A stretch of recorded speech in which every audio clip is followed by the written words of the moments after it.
So welcome to the first and what we think is going to be our most ridiculous thing that we've ever come up with. This is Hot Buzz, episode 1. This is the show about hot marketing questions and hot wings, obviously inspired by Hot Ones, which is one of my favorite shows on First We Feast. We'll go down our little list of peppers that we have in our hot things that we have in front of us right now. Hot wings. So we're going to start out with your traditional Frank's Red Hot. It's, pretty mild. This is the buffalo wing style. Yeah, just get us going. Number 2 will be a Caribbean Scotch Bonnet pepper. And this one is going to be a little bit warmer, but we've been told that it's mild on the heat scale unit. Number 3 is from our good friends at the Hoth. It'll be the Hoth hot sauce. So we're looking forward to that one. It's I've tried this one before. It's good. It's got habaneros, a little bit of spice in it. Number 3 is called Blueberry Plague. Now it is what was it? It's scorpion peppers, right? Scorpion peppers. It's got blueberries. So we're expecting a good flavor in this sucker. And we're really excited about this one. I think this one will be delicious. And then finally, we're finishing it all off with the Lethal Dose. Now, the Lethal Dose is a combination of habanero peppers, vinegar, tomato paste, a couple of extracts, jolka peppers, scorpion peppers, and reaper peppers. So this one, I'm going to be honest, is not going to be fun. We were actually just discussing our tolerance for spices earlier, and I'm a little scared about this one. So in order for cooling, we have a little bit of water, some milk, and if absolutely necessary, from our friends at Mill Street Brewery, the vanilla coffee porter. We might have had that first, eh? Yeah, maybe. Yeah.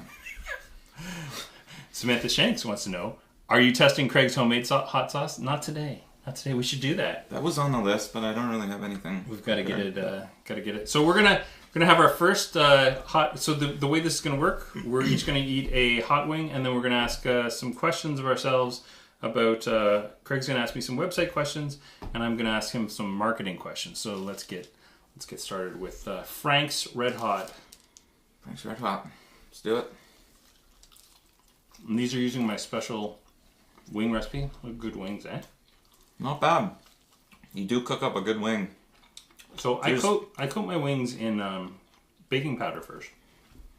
And what that does is it lowers the pH and lets your wings really crisp up. So I cook them about 350 for half an hour. And then I crank the heat, flip them, and do them at 450 for about 20 minutes. So I'll be honest, I ate a little bit of the... What's the third one? Fifth one? Lethal Dose. Had a tiny bit of the lethal Dose a minute ago, and I taste no spice on this one. Really? Well, I'll be honest, I didn't find it spicy at all. No. So I guess we could have added a little more. Craig, let me ask you a marketing question. Marketing doesn't work for my business. Why is that? It does, actually. But my boss said marketing won't work for my business. My business is different. Yeah, so the thing with marketing is different sort of tactics work for different companies.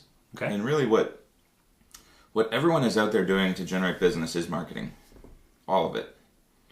So right, like phone calls, receipts. Is my receipt marketing? Your receipts aren't generating business.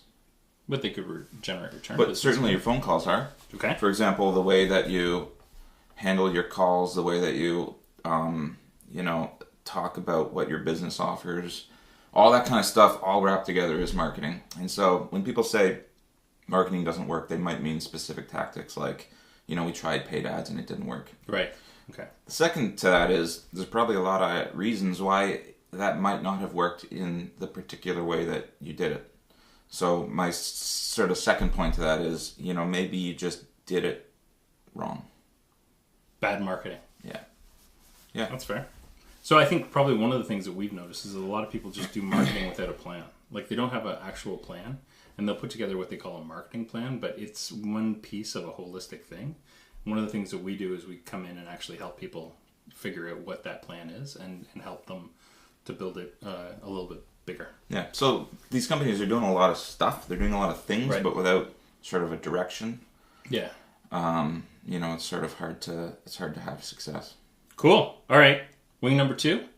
What about question number 2? Well, you can ask me a question if you want, or we can alternate questions.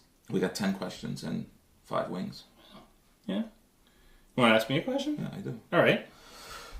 So website question. What is the biggest mistake you see people making on their site? What's the biggest mistake I see with somebody's website? I would say it's very similar to your marketing thing. It's a website is a tool and it's a tactic, but it's not a thing unto itself. So unless you're Amazon and you're selling everything, your website is just one of the tools. And so the biggest mistake I see is that people just go in assuming that their website is like the be all end all. That's kind of it, right? So it's just one piece. Now I think that it's the anchor, it's the spoke that everything else should be directed towards. But yeah, that's the biggest mistake. It's a tactic. It's not the be all end all. Cool. All right. Up next, Caribbean Scotch Bonnet Pepper. This has got this sounds pleasant actually. It's got some lime juice, it's got some lemon juice, and it's got Scotch Bonnet pepper. So, ching ching. All right. Wing cheers. Mm-hmm.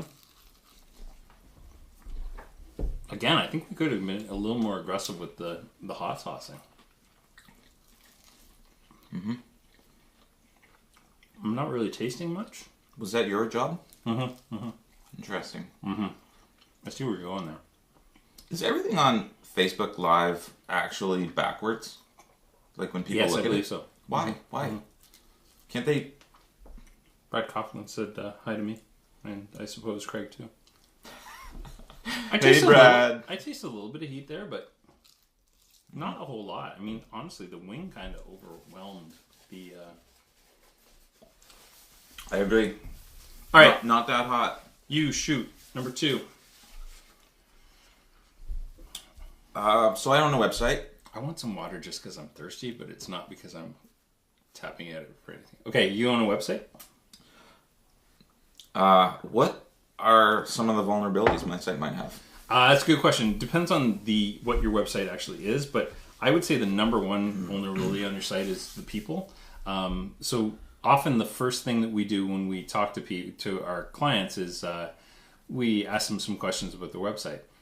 Often the next step is that they send me a password immediately, and that's pretty dangerous. I mean, especially before we've signed any contracts or anything. So I actually usually ask my clients not to do that. So number one vulnerability is your people, making sure that they're kind of locking stuff down.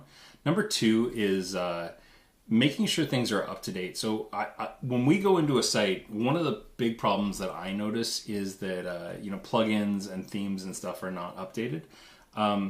Biggest problem is because there's not a lot of people that actually know what they're doing when it comes to building a WordPress website, which is something we've learned. And so they'll actually take a pre-existing theme and modify it, and then it can never be updated because that causes problems. So that's the number one problem or number 2 problem is security around your actual website, especially if you're using WordPress. WordPress is an amazing tool as long as it's updated, maintained, and everything. If it's not, it can be dangerous. Question for you, sir. Should I be writing blog posts and sharing them? I see everyone doing that. Seems like a good thing to do. Should I do that? Just write some blog posts and share them? Well, obviously it depends on the company you have and what your product is, but I would pretty much recommend it across the board. Okay. Again, though, you go back to having a strategy around it. So it's not just a random, assortment of loosely tied pieces of content, but it's around a plan. So, what are you trying to accomplish? Obviously, you're trying to get people looking at your content. You're trying to set yourself up as a bit of an expert on, whatever your topic is. But you also want to drive those visits, those eyeballs to, business goals. Like, for example, generating leads, if that's what you're trying to do, or, if it's e-commerce, getting them into your shopping cart, that kind of thing. So for sure, every business out there should be writing and producing content. Yeah. Yeah, I agree. And like you said, so what's interesting about content marketing, which is the term for writing blog posts and sharing them, is that it takes time. So on our website, we found that it took about 6 months for us to get actual traction. We redid this recently with Managed Comics, which is our comic store SaaS, and it was 6 months to the day from the day that I started posting until the day that we started seeing organic traffic coming to the site. It was 6 months. So it's an interesting thing that it's a long-term strategy. You have to be patient with it. You have to be consistent with it. And you have to have a strategy. So our strategy was around getting people to sign up for a webinar. A guide originally. We've converted that to a webinar. In the last 30 days, we've signed up 12 clients, which is pretty impressive for something that had one client for the previous 2 years. So it works. You just have to be consistent with it and super patient. Super patient. I mean, so we would, for NorthIQ, we would post content every week. We would see sort of very little in terms of, likes and shares and typical sort of metrics. And somebody was getting frustrated with it and really wanted to give up on it. Yeah, so I question whether we should keep doing it. But then what you hear is somebody will come and say, "Hey, I saw your content. Can we talk?" Yeah. And it sort of pays off. So for us, the conversation became about, hey, we know that you're an expert because we read this thing and we agree and it makes sense. We'd like to do something with you. Cool. All right, number 3 is the Hoth sauce. So we use the Hoth is a SEO company where they actually create content. So we use some of their content creation stuff. We've just used a press release option that they have. They also sent me a lovely Hoth sauce and a bunch of other stuff, a t-shirt and things. So shout out to the Hoth. We really like their service. We use their service for a couple of our content. Did they pay us We're being for that? Not yet. No. More wings, less valuable content. All right. Hoth wing. Here it goes. Again, I got to be more... Oh, I see a little bit of it. I got to be a little more aggressive with my seasoning, I think, next time. Well, you were very worried. Mm-hmm. Oh. Mm-hmm. The Hoth sauce is the hottest one so far. Some good flavor to it, too. Mm-hmm. Well done, the Hoth. Mm-hmm. You wouldn't think so because they're not a hot sauce company. But they're a Hoth sauce company. Oh! That's got some nice, afterburn. You should apologize. I'm sorry. I shouldn't have said that. I apologize to everyone. Matthew Hall has joined us. Matthew? How are you doing, Matthew? Eating chicken wings and talking about the internet. All right. Also, I don't know if you noticed, my lovely wife has joined us on live. I did see that. Let me ask you a question. Should I be paying to promote my posts on Facebook, Craig? No. Why not, Craig? Unless you're in the business of having likes, Mm-hmm. I don't see the value in terms of business goals, to be honest. Furthermore, Facebook kind of recently changed their algorithm. You can maybe talk a bit about that. That made it even less valuable. Yep. Because I think what they're doing is they're promoting higher in your actual feeds, highly engaged with posts. Yep. And they'll repeatedly show them in place of paid promoted ones. The real problem that I'm seeing is that it's a little bit of a moral, ethical one, that you pay to get people to like your page, and then you pay to have individual posts promoted, which, I mean, if you take it from a purely economical perspective, I can pay to get somebody to join my email mailing list, and then I can email them for the rest of my life. So I'd rather put money into that kind of thing than... Well, the theory would be that since you have a follower now, exactly, that you can forever market to them. But on you can't. Facebook. That's not the way it works with Facebook. So, yeah. All right. Well, would you like to ask me a question? What question are we on? 3? Yeah. What do I need to know if someone else is managing my site? That is a great question, Craig. I'm glad you asked it. If you have a third party managing your website and any infrastructure, you need to know how to get into that stuff if something goes wrong. So we had a client recently who left their third party that was managing all their sites, and we had a real hard time getting all the usernames and passwords for all their stuff. So that is my number one recommendation, is that they should be willing to give you all the username and passwords. And we actually have a file that we keep maintained with all of our clients that has access to all the things that they need. So I would say make sure that that is the case. Cool. Hot sauce number 3 is going to be blueberry plague hot sauce. Now this has, what was it? Was it scorpion peppers in it? Scorpions. Yep. White pepper. So it's red wine, vinegar, onions, wild blueberries, morgu, scorpion peppers, and wildflower honey. This should be nice because the honey's going to kind of give it a little sweetness. I'm looking forward to this guy. Oh, a good smell on that. This one is hot. Mm-hmm. Mm-hmm. There's some burn. It's a good hot though. Again, I think you could have been more liberal with the sauce. It's got some on the back, like kind of the back of your throat. Oh, I like that. Uh-huh. Yeah, this one is hot. Oh, the blueberry is really interesting. It gives it a very nice kind of... Where'd you get that, Sobeys? It came from Sobeys, yeah. The rest of them all came from the pepper place. And where did you get the Hoth hot sauce? From the Hoth. Actually came What do you mean a Hoth box. Explain this to me, how it got here. They gave me swag. It was mailed to my house. How did that... Ooh, that's got a nice little burn at the hot. end. That's hot. Mm-hmm. That one's yeah, hot. I like it. That one's hot. All right, question number 4. I'm gonna tap out and have a little water. Do it. Actually, I can feel some of the burn. Uh-huh. Got the sweat happening. Where do you get? I get it like top of my head. I Where do you get your sweat? That's a good question. Where does your sweat come from? I don't know why I wasn't invited over for wings. Brad, you're just not a good person. We're gonna have future guests, so we'll put you down as a possible future guest.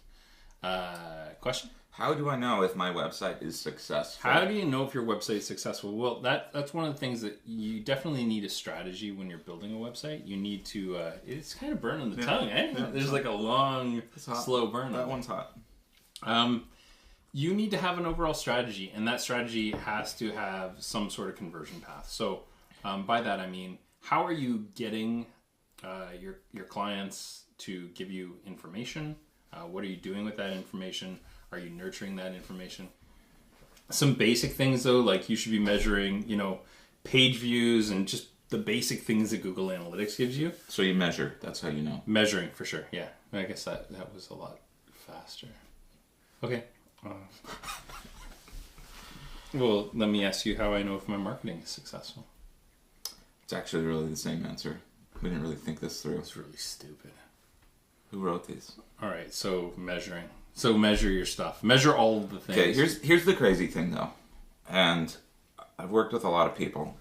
It's still burning, Craig. I know it's up. And many marketers actually end up being, because setting up campaigns so that you can measure and understand what's happening and learn from it is difficult. You have to go through that extra step to do it. And so you see a lot of marketers skip that step somewhat. Yeah. And so then when it comes back to how successful it was, it's hard to tell. It's hard to tell how you can improve for next time. So the best way to do that is structure and set up your marketing efforts, no matter what they are, so that you can measure and understand the outcomes. Yeah, that totally makes sense. Yeah, if you're not measuring, then you don't know whether you're successful or not. Hey, quick shout out to Nate Robinson. We're using a Robinson Wood Design cutting board as our surface, just so that we don't get any chicken wing juices all over the table and burn my kids' hands. All right, so this is number 5. This is called the Lethal Dose. The Lethal Dose is a hot sauce which is produced by Pepper Palace, who also created a hot sauce called The End, which is 6 million Scoville. That's a lot of Scoville. I believe this one's 1 million. Let me tell you a little bit about the Lethal Dose. It has habanero peppers right off the top.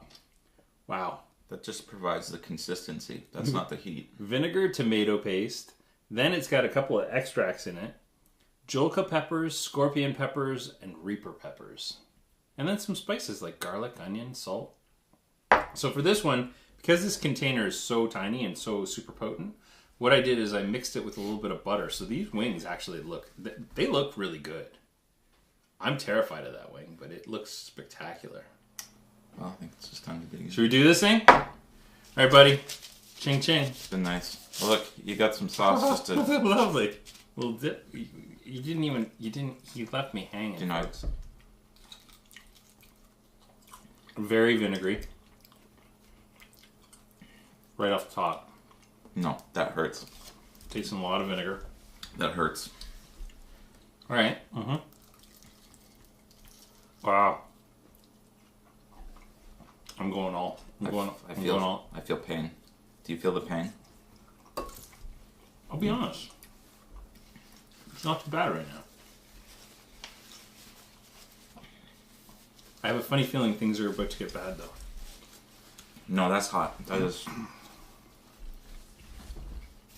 That's got some heat going on. That's a $30 bottle. It's a $30 bottle of hot sauce. Okay. Now there's some serious... For the next 10 minutes, we're not going to be happy, are we? I don't know. Some stay with you for like hours. Hey, Craig.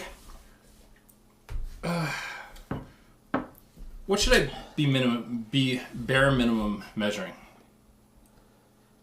I'm sorry, I'm a little bit distracted. Yep, that's the idea here. That... This hurts. It's not fun. You put more sauce on Craig's, Brian? No, I didn't. Wow. I re-dipped mine though. That was a mistake. You should be measuring everything, but there's a tendency to maybe not over measure, but looking at too much. Mm-hmm. And so it's hard to... I'm ridiculously distracted by the burning sensation. Oh my god, it feels like fire in my mouth. So when you gather too many metrics, it's hard to understand what's the important and what's the unimportant pieces. So yeah, drink some milk. We actually have 10% cream, which also has some milk cut into it. I don't remember what I was even saying. Does that help at all? What? The milk? The milk. No. It's like a burning in my soul. Now it just burns like milk flavor. In my mouth soul. I gotta be honest, I enjoyed the beer more. Yeah? So bare minimum, really you should be measuring everything. But the important thing is to understand what is your important metrics. Right. And what is the stuff that you need to measure, but you may not need to refer to all the time. For example, with our customers, we will measure everything from, website sessions all the way through to the completion of important events on their website, which is called goals. Yeah. And everything in between. And so what that gives us, what goal measurement gives us, what are you doing? He's struggling here. Guys, give him a little bit of a pep talk. It's not good. So when we measure goals for our customers, what we do is we get an understanding of which of our marketing efforts are resulting in, for example, form fills or contact us completions or e-commerce submissions, things like that. And then we take that back and understand what's working and what's not. So just to summarize, measure everything. Optimally, you're getting a strong understanding of your important business metrics, like the completion of goals. Brian, I was quoted $30K for a website. Does that sound reasonable? I don't know. Maybe I've gone back in time and I just want to have Frank's because it was so mild that I just want my life not to hurt so much. Can you answer the question? Things are leaking out of me. I've got fire in my mouth hole. Is it not going to be good later? Feeling uncomfortable? No, you know what? That's endorphins. I feel good. Don't you feel good? Yeah, actually, I feel a little bit high. So you were quoted $30,000 for a website. Does that sound reasonable? It could be. I mean, your website might be worth $1,000. It could be worth $30,000. It goes back to the tactics we talked about. So when we're building a website, our bare minimum price that we charge is yeah, I think it's about 5,000. It's 2,500 to 5,000 depending. You realize so if I'm just going to build you the hotter the sauce, the worse our answers got? So weird, yeah. And this is just like out of control. So we'll build a website for $2,500, but that's pretty bare bones. It's everything that goes on top of it. So we don't build websites unless we're going to do a strategy for a company, and we really, really want to work kind of long term to help them improve their leads. Yeah, so Chris Buckley's watching. Chris Buckley Buckles. $30,000 could be reasonable if you're getting a lot of extra stuff, or if your website is really, really complicated. I know I've quoted $30,000 for a couple of jobs that were just one place had 10,000 products, and I have to import those products in. That's just too much work. So yeah, when it comes to that stuff, it could be reasonable. You're gonna. So I just warmed up some chicken wings with just some regular Frank's Red Hot. You know, Craig is going to 11 and adding some blueberry plague. Here's the thing, though. So I talked to a company once, very small company, and they had a quote of something like 30 grand. I forget the exact number. And it was for a custom WordPress template and site. Mm-hmm. And my first reaction was, then this is a small company. It's like 4 or 5 staff, right? And the person had really talked them into the value of this. And the first thing I said was, oh my God, don't do that. Mm-hmm. My thinking being, like, you know, if you're going to put 30 grand into something, I would put 2 or whatever into a site and the rest into other stuff. I agree. I think if you're just counting on your website and you don't have anything else, it's definitely not worth the 30,000. But if it's part of an overall strategy, it's good. How was that? It was good. I put a bunch of the blueberry plague on it. Yeah, so good. This one's good. I really recommend it. You can get that in any Sobeys. See, look, it's got a good flavor to it. Yeah. Good so dose. I added some Frank's Red Hots here. How about you? Audience, any questions that you guys might have? Marketing, web-related, anything like that? Maybe you'd like to know about chicken wings. I can give you my chicken wing recipe again. I think I'm going to have to make more chicken wings tonight. Kids are going to want some chicken wings. So the kids eat this hot sauce? No, God, no. I want to try this scorpion. Or the... No, do this. Scotch Bonnet. No, I want to try... I really wanted to try this guy. No customers or questions from the crowd. No. That's because Brad's there. He's scaring everyone with his... He's got a look about him. Mm-hmm.